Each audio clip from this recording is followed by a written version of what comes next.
Gary Trent Jr. is coming off the best season of his young NBA career, surprising some with his offensive play and also especially surprising people with his defensive play. But with 1 year left on his contract before a player option kicks in, should the Raptors trade Gary Trent Jr. this offseason? Let's get into it.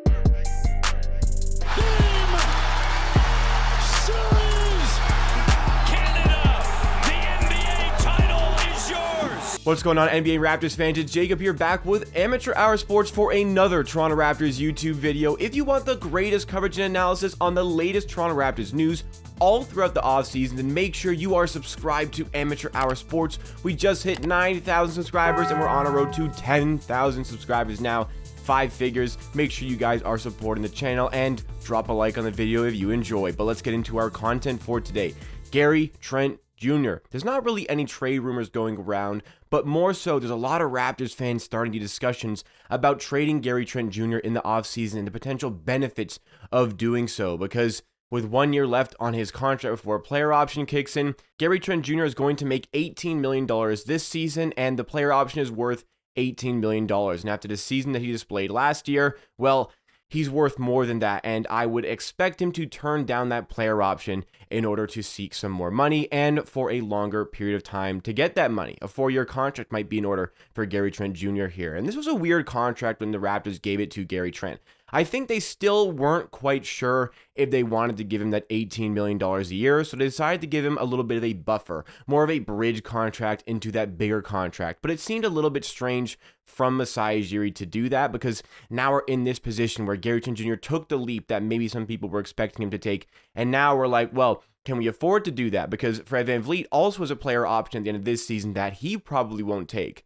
And we're stuck in a spot where maybe we can't afford to pay Fred and also pay Gary Trent Jr. So is a potential trade in order for the Raptors? So that is exactly what we are going to discuss over the course of this video. So for starters, Gary Trent Jr. and his value, I would say Gary Trent is probably worth around $22 million a year at this point. I don't know if he's worth any more than that, but I think he could seek maybe a more of a backloaded contract, because at the end of the day, Gary Trent Jr. had a phenomenal season, especially for a 23-year-old, averaging over 18 points per game, 2.7 rebounds, a lovely 1.7 steals per game, decent field goal percentage for the type of shots that he hits, because 41% maybe doesn't look the best, but hey, 38% from three-point land, that is excellent to see, and 85% from the line. And also, going along with that free throw percentage, I find that elevates in the clutch. When he needs to hit those big free throws, he hits them, and that's also important for this team. And yeah, a player who's playing great defense, putting up great offensive numbers, providing the Raptors with essential floor spacing they absolutely need, and also providing them with somebody who can just create his own shot, like in the clutch periods of some of the games,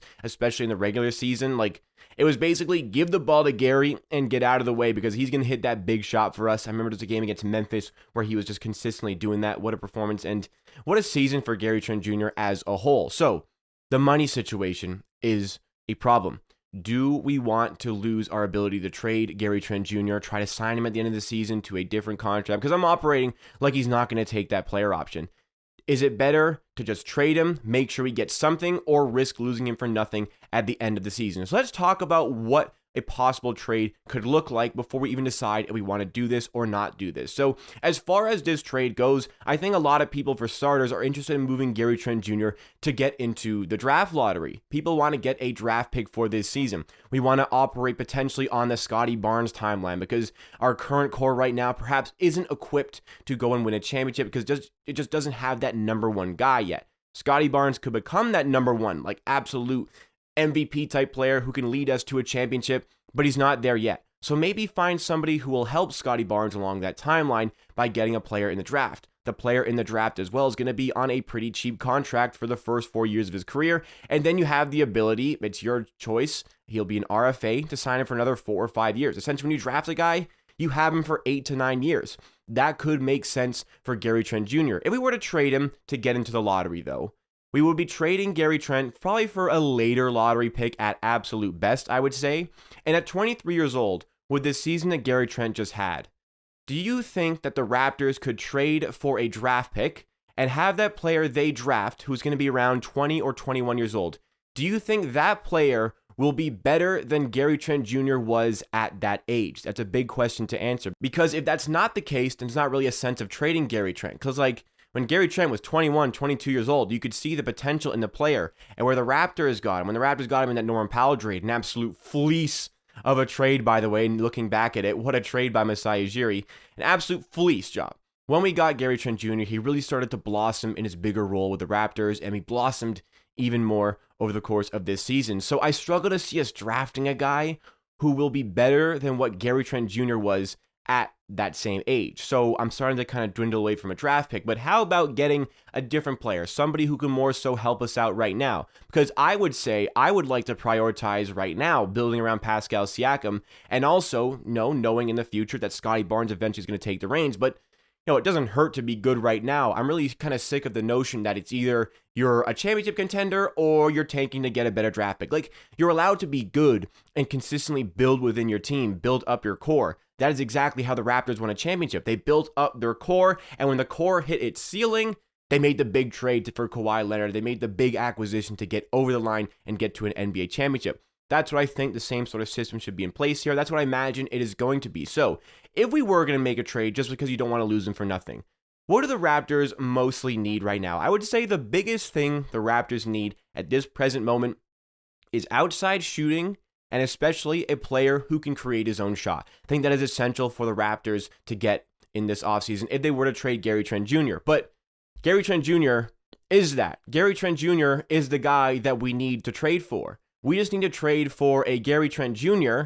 who's on a longer contract. It's kind of like the Norman Powell situation. Norman Powell, Gary Trent Jr., different players, but like kind of similar in what they offer. Like Gary Trent would be, in my opinion, his skill set is perfect for the sixth man. Somebody who comes off the bench, creates his own shot, hits some big threes, kind of the way Norman Powell plays, kind of the way, Jordan Clarkson when he's on, kind of the way that he plays. That's the ideal role that I have for Gary Trent, and it'd be difficult to tell him to go on the bench at this point just because he's a starter and he's in a contract year, so telling a guy to come off the bench and be that scorer might be a little bit difficult. Gary Trent Jr. also historically really struggles when he's coming off the bench as opposed to when he is a starter, so I'm not sure how well that would work. I don't really see it as a downgrade in terms of the role that you have, because in my opinion, coming off the bench as a sixth man, you're still going to get a lot of time. Like, just because you're the sixth man, look at Tyler Hero for the Miami Heat, one of their best scorers, but he's coming off the bench, so that doesn't really diminish his role. He just flat out just doesn't start the game. But a lot of NBA players, and especially Gary Trent Jr. in a potential contract year, may not see it that way. Nonetheless, I prefer him in that role, and regardless of anything I've just said, the player that we need to trade for is Gary Trent Jr. So looking at the possibilities in trading Gary Trent, with 1 year left on his contract, you're probably, with a 23-year-old already playing this well, you're probably going to downgrade the player you get by trading Gary Trent just for some more security for the future. So we could trade into the draft, yes, but I don't think that's worth it. And we could trade Gary Trent straight up for another player or some other players, maybe build up our depth for our team, but then you lose one of the most fundamental pieces to your current core, one of the most fundamental pieces to any core in the NBA.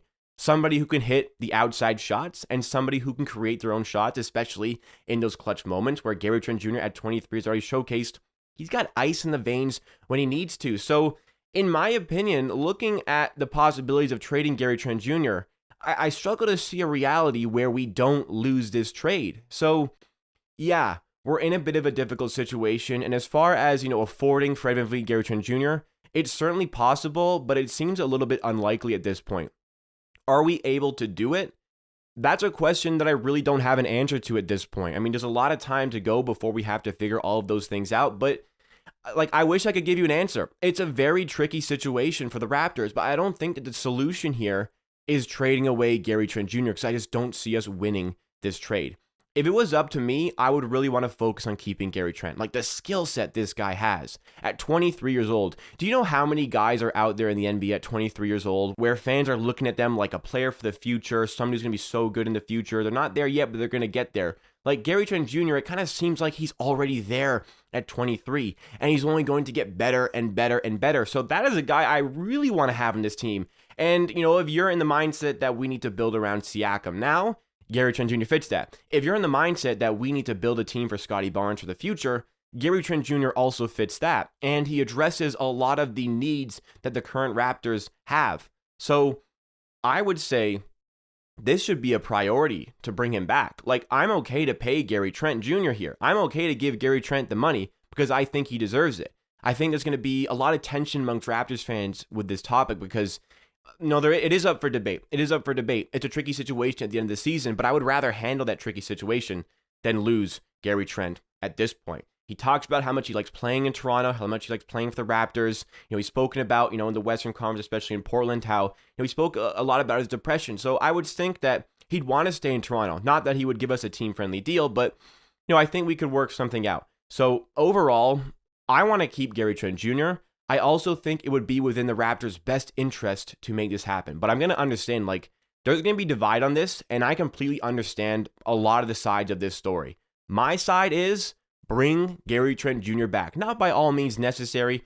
Find a fair price and a fair length of time, but I want to get this contract done and lock him up. So like I said, I think there's going to be a lot of differing opinions here, and I completely respect your point of view if it is different to mine. This is just my opinion. You come to this channel for my opinion, so I hope you understand my train of thought, and I'm going to do my best to understand your train of thought. But let me know your thoughts and opinions on the Gary Trent Jr. contract situation in the comments down below, because that is the end of today's video. Thank you so much for watching. Please, if you did enjoy, it goes a long way if you do drop a like on the video. Let's get to 200 likes on this one. It supports me. It helps this video reach some new people who might want to also enjoy the AmateurHour sports content. And if you are one of those new people, then make sure you are subscribed to the channel. We're on a road to 10,000 subscribers. You can help us get there, and in return, I'm giving you the greatest coverage and analysis on the latest Toronto Raptors news all throughout the offseason, all throughout next season, and beyond. AmateurHour sports forever.